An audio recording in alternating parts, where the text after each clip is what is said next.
Some of you have asked me to talk about how to give feedback or how to give an effective performance review. So here we go. Guys, giving feedback is a critical skill for leaders to master as it helps to improve communication, build trust, and foster a culture of accountability and growth within an organization. But before I talk about which feedback technique works well, I want to talk about a technique that is very, very popular but completely ineffective in my opinion.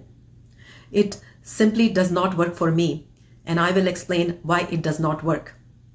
So you can judge for yourself. I ask you to share with me what works for you and what doesn't work. Also guys, if you like my videos, then hit the like button and subscribe to my channel. Your encouragement is very important to me. Thank you to those who have subscribed to my channel. I note that more than 700 people throughout the world have subscribed. 700 subscribers in 2 months? Wow. Thank you guys. Okay, let's get started.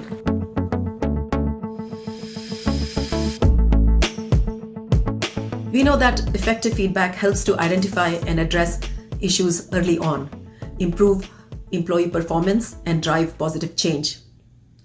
I'm sure you have received feedback as well as you have given feedback to others, for example, to your direct reports, your friends, children, spouse.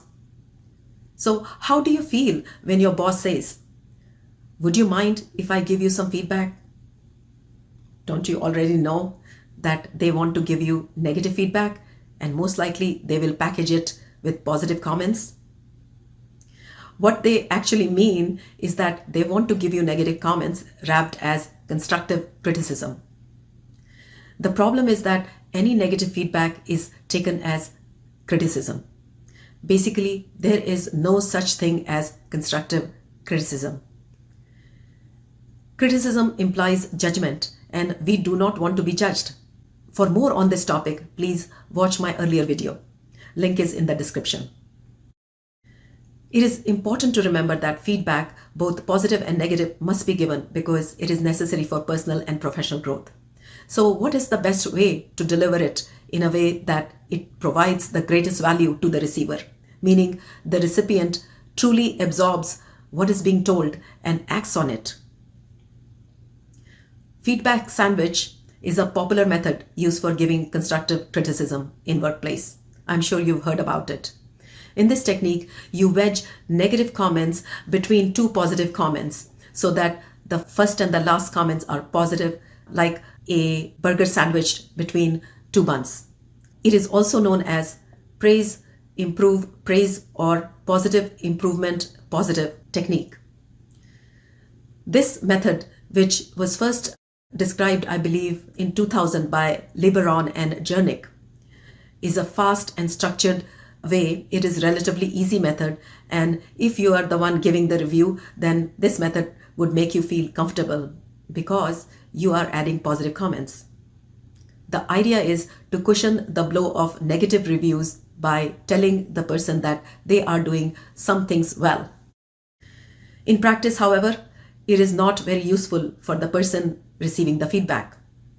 Why? Because, first of all, the message can be confusing. So think about it. If you received 2 praises and 1 suggestion for improvement from your boss, then you may take the negative feedback to heart and completely ignore the positive stuff. In contrast, someone else might think, "Wow, 2 kudos and only 1 complaint? I must be doing great. Let's not worry about it." You get the point, right?